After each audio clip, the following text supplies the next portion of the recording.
Hello and welcome back to my YouTube channel. So this week I have got a how-to headstand video. So we're going to be looking at both interlace finger lock headstand and tripod headstand. This isn't a flow as such, but we will be taking a little warm up and we'll be working through it together. So do feel like you can either just watch this without your mat and watch it on your train to work and get some tips and ideas, or you can come and sit on your mat with me and you can work through it with me. So let's get started. So the most common way of, it's tricky, the most common way to do a headstand, I think, is weirdly we go to tripod headstand. I think it's something that we did a lot more when we were children, whereas the interlace headstand is actually a little bit easier. Now let me just explain the difference. So the interlace hand headstand is like so, and the head goes down to the mat. The tripod headstand is where our hands are down flat and the head comes down to the mat here. Now in the interlace variation, you are taking a lot more of the weight through your arms and your shoulders. And in the Ashtanga series, actually, the progression from headstand would be to push the head off the mat. Now that just goes to show how much work and how much of your strength and your energy is coming through the shoulders as opposed to through the head and the neck, which is why I would always teach this variation to somebody who is new to headstands, because it's a bit of an easier way. It's a little bit of a safer way as well. Now, before we kind of get going into this, of course, I invite you to self-assess, and please make sure that you're not doing anything dangerous. Take a moment to be like, okay, can I do this? Maybe have a friend or a partner nearby who can support you if needs be. And then with tripod headstand, we are literally taking the even amount of weight through all 3 points. So therefore, there is quite a little bit more pressure going through the neck in this variation. And it does take a little bit of time to really figure out where that right angle is and where that equilateral triangle is in your tripod headstand. What I see a lot of is hands being out here and the head here, and then like so much wobbling. Now, yes, you've got a slightly wider base going outwards, but then your base from this side, from the depth here, is so much less. So you're going to find that it's going to be a bit scarier if you start to wobble forwards and backwards. And the last thing we want is that we fall over. Now, of course, feel free to be near a wall if you're trying any of these things for the first time. So let's just warm up through the shoulders a little bit. I do recommend that if you're going to do this now, having done a bit of yoga prior to this moment right now. So if you haven't, then maybe pause this video, go and do one of my other flows. I'll link to one below, which is a really good one. Just 10-15 minutes to get your body warmed up a little bit before this moment. So take the hands onto the shoulders and we'll just take these shoulder rolls going back.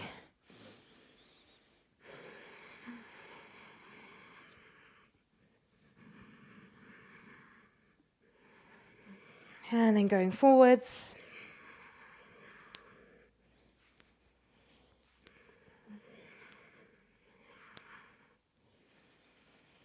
And then full arm circles going back with control. And then coming forwards. So already feeling it. Maybe hopefully through those shoulders, just waking them up. We want to know what's happening through this part of the body. You know, we want to know what's going on. Drop the chin down to the chest. Nice deep breaths. And then take the right ear over to the right shoulder. Back down through center. Left ear to left shoulder. Back down through center. And just keep going round a few times.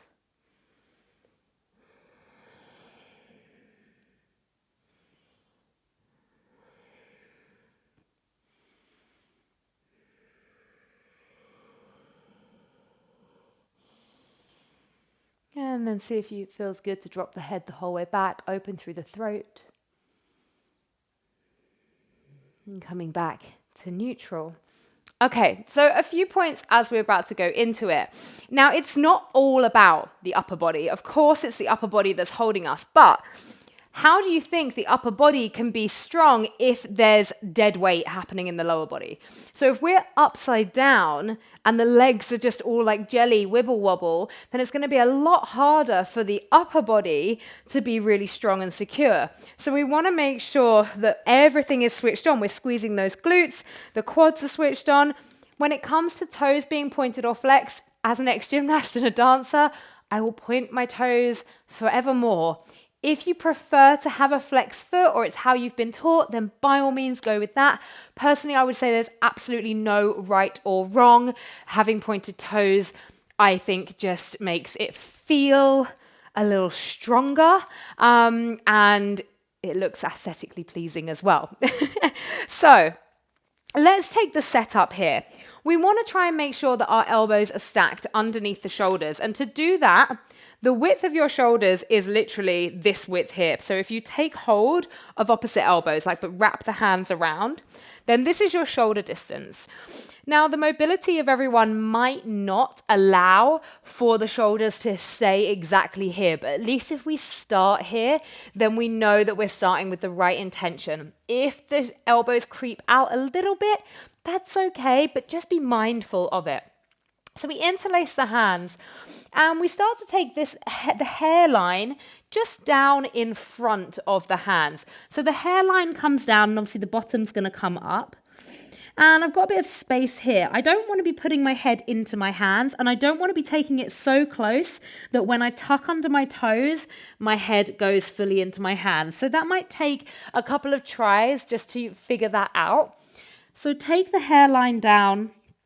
So let me try and figure out exactly. Maybe my hairline is about 5 inches away from my hands, maybe a little bit less. And then as I tuck under my toes, I come up onto the crown of the head and I start to walk the feet in. Now, the best way to come in is to start to build strength and to tuck one knee in at a time, bring the other one in, bring it down, drop it down to the knees and always counter pose in child's pose. What we find is that the flexibility really helps with any kind of inversion. So if you are super flexible in your lower body, you've got open hips and you can split up, then you can absolutely do that. But it's a really, really great habit to get into, to be able to tuck your way in and pike your way in, because it works great on the strength and it means that we're already engaged for when we get up there. If we tend to split and then kick, then there's no guarantee that the legs are engaged and that they're going to help support the whole headstand. So take the opposite elbows, interlace the hands, hands come down, hairline comes down. As you lift the bottom, the head comes down, and then maybe you start to tuck both in. From here, you reach the legs all the way up into the sky, squeezing everything. Everything is on. And taking a few breaths. And like I said, you can split up. So if that's something that you want to work on, see if you can split to the point of finding that counterbalance so that you don't have to kick. And then always coming down to a child's pose. So that there is your setup for headstand, and there are so many drills that you can do, but actually what I would really recommend is just to keep working on being on your head, tuck one knee in at a time, the other knee in, walk the feet up as far as you can go with the hips going high, and after a while, because things do take time, this doesn't come overnight, after a while you will find that mobility and strength is building, and you'll be able to get yourself up there. But just working on this isn't going to necessarily give you the best headstand. You want to be kind of doing lots of things like opening up the hamstrings, opening up the hips, strengthening the shoulders, strengthening the core. So I've got lots and lots of videos on my channel. Make sure you subscribe and you can go and check them all out. There's so many strengthening ones, so you will get strong in no time. Now let's talk about tripod headstand. Tripod headstand, like I said, it can be a tricky one. And if you're going to do it from a flow, you'd probably be coming into it from a Prasarita Padottanasana. but I will show you a slightly easier way to get into it as well. So from Prasarita, you would come into your forward fold. And you're going to need to widen the feet a little bit, and maybe you have to bend your knees in terms of how much length you have through the hamstrings. Now from here, you want to try and get this equal point between the hand, and head, and the elbows drawing a little bit more in. So we don't want to be flaring the elbows out. We want to be drawing those elbows in so that then we are really connecting through the shoulder girdle and that we're working here. So then you come up onto the toes, maybe shift the hips over a little bit and see if you can come all the way up. And like I say, this isn't going to happen overnight, but maybe one day, and take a child's pose. Now, the other way into tripod headstand, which is a good way to learn, is to do it through a kind of crouched position. So we're here, we're kind of in this sort of semi-malasana crouched position, and you're going to take the hands down and then kind of have a look. So see, like, here's the heel of my hand, there's the center of my hand. So I want to be kind of gauging for this point here with my head. That's going to get me quite equal. So I'm going to take my head down and take my hips up. Now that I'm here, I'm going to see if I can pop my right knee on top of my elbow and then my left knee on my elbow. And this might be as far as you get, or you see if you can start to lift them off and take them all the way up. Okay?